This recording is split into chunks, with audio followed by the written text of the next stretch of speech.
सभी को नमस्कार। आज हम कर रहे हैं राजनीतिक विज्ञान के जितने भी टॉपिक हैं उन टॉपिक का टेस्ट कर रहे हैं और आज टेस्ट नंबर 3 है। आज टेस्ट नंबर 3 है, 3 का कर रहे हैं। अगर ये वीडियो आपको छोटा नज़र आ रहा हो तो इसको आप बड़ा कर लीजिए, बड़ी स्क्रीन पे कर लीजिए ताकि आपको ये पूरा दिखाई दे। और ये हमारे फर्स्ट पेपर का पेपर है और सेकंड ग्रेड का एसएस है और रिट के लिए भी एसएस है, उनमें ये काम आएगा। शुरुआत करते हैं हम। टॉपिक है हमारा राजस्थान वो उच्च न्यायालय भारत में चुनाव और भारत में नौकरशाही। पहला प्रश्न है, अखिल भारतीय सेवा के सदस्यों की सेवा शर्तों का निर्धारण करता है ये भारतीय संसद करती है। प्रश्न नंबर 2, नौकरशाही शब्द का सबसे पहले किसने प्रयोग किया था? डी गार्ने ने किया था। प्रश्न नंबर 3, भारत में कितनी अखिल भारतीय सेवाएं हैं? भारत में 3 अखिल भारतीय सेवाएं हैं। पहली है भारतीय प्रशासनिक सेवा आईएएस, भारतीय पुलिस सेवा आईपीएस और भारतीय वन सेवा आईएफएस। प्रश्न नंबर 4, भारत में प्रथम चुनाव आयुक्त बने सुकुमार सेन बने प्रथम चुनाव आयुक्त। और आपको बता दें ये फर्स्ट पेपर चल रहा है और एसएस का चल रहा है। जो सेकंड पेपर है हमारा वो ग्रुप में चल रहा है, उसका कोई वीडियो नहीं है। तो ग्रुप में अगर आप कोई कैंडिडेट ऐड नहीं है मेरे से तो इस कमेंट बॉक्स में मेरे पास मैसेज कर दें, मैं उसको नंबर सेंड कर दूंगा और उसको मैं ग्रुप में ऐड कर दूंगा। लेडीज़ का अलग ग्रुप है, जेंट्स का अलग ग्रुप है। प्रश्न 5, दिनेश गोस्वामी समिति का संबंध है निर्वाचन सुधारों से। प्रश्न 6, भारत के निर्वाचन आयोग के कार्य हैं।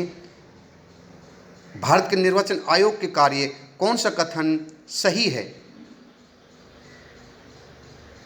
लोकसभा के अध्यक्ष और उपाध्यक्ष तथा राज्यसभा के सभापति पदों के लिए निर्वाचन करना ये गलत है। नगर पालिका नगर निगम के लिए निर्वाचन करवाना ये भी गलत है। निर्वाचनों से उत्पन्न सभी संदेह और विवादों का निर्णय अर्थात ये सभी ही गलत हैं, कोई से भी राइट नहीं है। प्रश्न 7, कौन सा कथन सही है? तो इसमें सभी कथन सही है। भारतीय संविधान के भाग 5 में अध्याय 4 में अनुच्छेद 124 से 147 तक सर्वोच्च न्यायालय के गठन कार्य का उल्लेख है। स्वतंत्र भारत में जन्मे पहले न्यायाधीश सुमित्र सेन, जिस पर धन की हेराफेरी के लिए राज्यसभा में 2011-12 में महाभियोग लगाया, जो राज्यसभा में प्रस्ताव पास हुआ लेकिन उससे पहले इसने त्यागपत्र दे दिया था। सर्वोच्च न्यायालय के राष्ट्रपति को परामर्श देने के लिए बाध्य नहीं है, ये भी राइट है, अर्थात सभी सही है।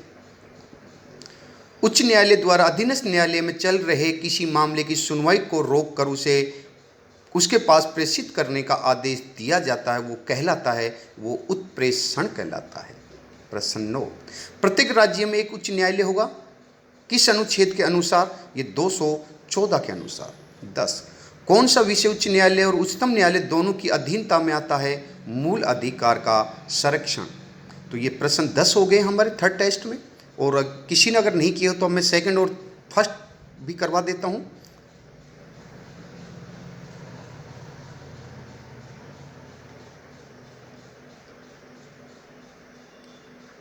प्रश्न पहला है, वो पहला टेस्ट, भारतीय संविधान कार्यपालिका और मंत्रिपरिषद संविधान की पहली बैठक हुई थी 9 दिसंबर 1946। मैं थोड़ा फास्ट बोलूँगा। संविधान सभा द्वारा स्थायी अध्यक्ष चुना गया था राजेंद्र प्रसाद। उद्देश्य प्रस्ताव नेहरू जी ने कब प्रस्तुत किया था? 13 दिसंबर 1946। प्रारूप समिति के सदस्य नहीं थे, सरदार वल्लभ भाई पटेल नहीं थे। भारत एक गणराज्य है क्योंकि राष्ट्रपति निर्वाचित होता है। भारत का संविधान गणतंत्र है क्योंकि यह कोई वंशानुगत तत्व नहीं रखता। सुमेलित करना है आपको। मूल अधिकार है, ये संयुक्त राज्य अमेरिका से लिया गया। शासन की संसदीय प्रणाली यूके से लिया गई थी। आपत्ति उपबंध ये लिया गया था जर्मन से और राजनीति निदेशक तत्व आयरलैंड से। प्रश्न 8, भारतीय संविधान में 9वीं अनुसूची परिवर्तित है, प्रथम संशोधन द्वारा परिवर्तित की गई थी। और आपको बता दूं, मैं लाइक और सब्सक्राइब नहीं किया है तो लाइक और सब्सक्राइब तुरंत कर दीजिए ताकि आपको नए नए वीडियो आते रहें। और जो लोग ग्रुप में मेरे पास ऐड नहीं है, फिर बोल रहा हूँ, वो नीचे कमेंट बॉक्स में मैसेज कर सकता है और उसको मैं ऐड कर दूंगा, उसको ऐड कर दूंगा। मैं मैसेज कर दीजिए। लेडीज़ है तो लेडीज़ ग्रुप में ऐड करूंगा, जेंट्स है तो जेंट्स ग्रुप में ऐड करूंगा। 9वां है सुमेलित करना। भारत का राष्ट्रपति ये होता है संविधान की विधि की मर्यादा बनाए रखना, इसकी शपथ लेता है। सर्वोच्च न्यायालय के न्यायाधीश ये लेता है भारत के संविधान के प्रति श्रद्धा एवं निष्ठा। संसदीय सचिव ये लेता है कर्तव्यों का निष्ठापूर्वक निर्वाह, और संघ के मंत्री सूचना की गोपनीयता की शपथ लेता है। अर्थात ये शपथ भी याद कर लीजिए कौन किसकी शपथ लेता है। प्रश्न 10, राष्ट्रपति की आपात शक्ति के संबंध में त्रुटिपूर्ण कथन को इंगित करना, यानी कौन सा जो गलत है। अनुच्छेद 52 के अधीन कोई आपात घोषणा राष्ट्रपति तब तक नहीं करेगा जब तक कि संघ की मंत्री परिषद उसे उद्घोषणा के लिए लिखित में समुचित न करे। प्रश्न नंबर 11, किस विधायिका की अध्यक्षता उस निकाय के गैर सदस्य द्वारा की जाती है? राज्यसभा की। राष्ट्रपति के निर्वाचन में राज्य का मुख्यमंत्री मतदान करने के लिए पात्र नहीं होता है यदि वह राज्य विधानमंडल के उच्च सदन का सदस्य हो। भारत के राष्ट्रपति के निर्वाचन का उल्लेख किस अनुच्छेद में किया है? अनुच्छेद 54। भारत में जेबी वीटो का प्रयोग ज्ञानी जेल सिंह 1986 में किया था, और भारतीय डाक तार संशोधन विधेयक पर। भारतीय संविधान के किस अनुच्छेद में महान न्यायवादी का पद का सृजन किया गया है? 76 में। सुमेलित है, सभी सुमेलित हैं। 75 में प्रधानमंत्री मंत्री परिषद की नियुक्ति है। 155 में राज्य के राज्यपाल की नियुक्ति है। 164 में राज्य के मुख्यमंत्री और मंत्री परिषद की नियुक्ति है। 17, केंद्रीय सरकार के संदर्भ में कथनों पर विचार कीजिए। इसमें कौन सा कथन सही है? केवल पहला सही है। किसको राष्ट्रपति ने स्वयं के स्वयं विवेक का प्रयोग कर बहुमत दल का नेता न होते हुए उसको प्रधानमंत्री बनाया गया था? चौधरी चरण सिंह, जो कि राष्ट्रपति था हमारे संजीव रेड्डी, उसने बनाया था। किस अनुच्छेद के अनुसार मंत्रिपरिषद सामूहिक रूप से लोकसभा के प्रति उत्तरदायी होती है? 75(3). राष्ट्रपति की मृत्यु या त्यागपत्र की अवस्था में राष्ट्रपति का कार्य करता है अधिकतम 6 माह तक। ये हो गए हमारे पहला टेस्ट। अब है हमारा सेकंड, भी आपको करवाई देता हूँ। प्रधानमंत्री, संसद, लोकसभा अध्यक्ष, कौन किसी राज्य का मुख्यमंत्री बिना भारत का प्रधानमंत्री बना था? वो था चंद्रशेखर। बाकी के सारे थे। मोरारजी देसाई, ये भी हमारे मुख्यमंत्री रह चुके हैं।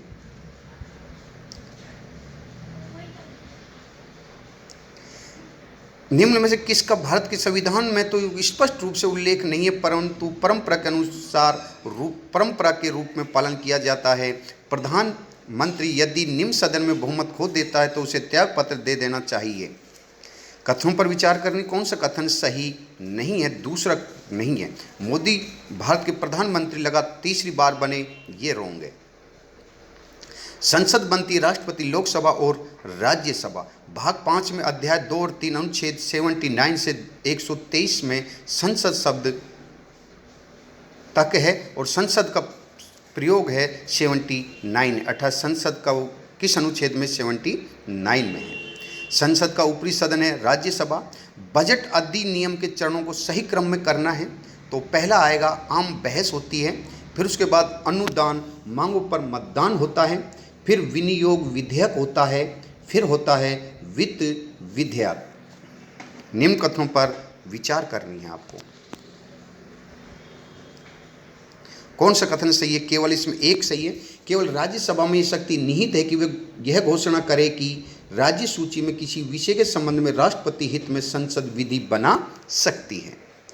भारतीय संविधान में निम्न में से कौन सा अनुच्छेद में बजट शब्द का उल्लेख किया गया है?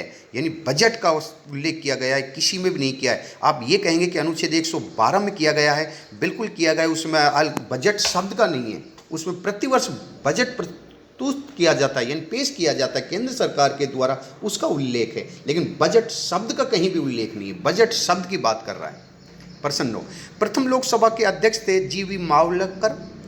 उपराष्ट्रपति को हटाने का प्रस्ताव लाया जाता है राज्यसभा में। संयुक्त अधिवेशन की अध्यक्षता करते हैं किस अनुच्छेद में? संयुक्त अधिवेशन की अध्यक्षता के बारे में या अधिवेशन के बारे में बताया गया लोकसभा अध्यक्ष करता है, और ये अनुच्छेद 108 में बताया गया है। कौन अध्यक्षता करता है? लोकसभा अध्यक्ष। और बुलाता कौन है? राष्ट्रपति। अध्यक्षता कौन करता है? लोकसभा अध्यक्ष। निम्न कथनों पर विचार करना, कौन सा कथन सही है। ये सभी राइट हैं। संयुक्त अधिवेशन संबंधी सभी सही हैं। वर्तमान में लोकसभा अध्यक्ष हैं ओम बिरला। जनता की प्रतिनिधि सभा होती है लोकसभा। तो ये 15 क्वेश्चन हो गए हैं। अब आप देख लीजिए कितने राइट हैं। जो नए जुड़े हैं उनको बता देता हूं मैं। अगर आप मेरे ग्रुप में नहीं हैं तो आप मैसेज कर दीजिए ताकि मैं आपको ऐड कर दूं।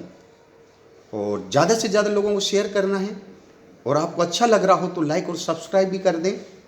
और सेकंड पेपर भी शुरू कर दिया है मैंने, फर्स्ट ग्रेड सेकंड ग्रेड के लिए। और रिट का तो चल ही रहा है, लेकिन फर्स्ट और सेकंड ग्रेड का मैंने सेकंड पेपर भी शुरू कर दिया। फर्स्ट पेपर चल ही रहा है, सेकंड भी स्टार्ट है। धन्यवाद।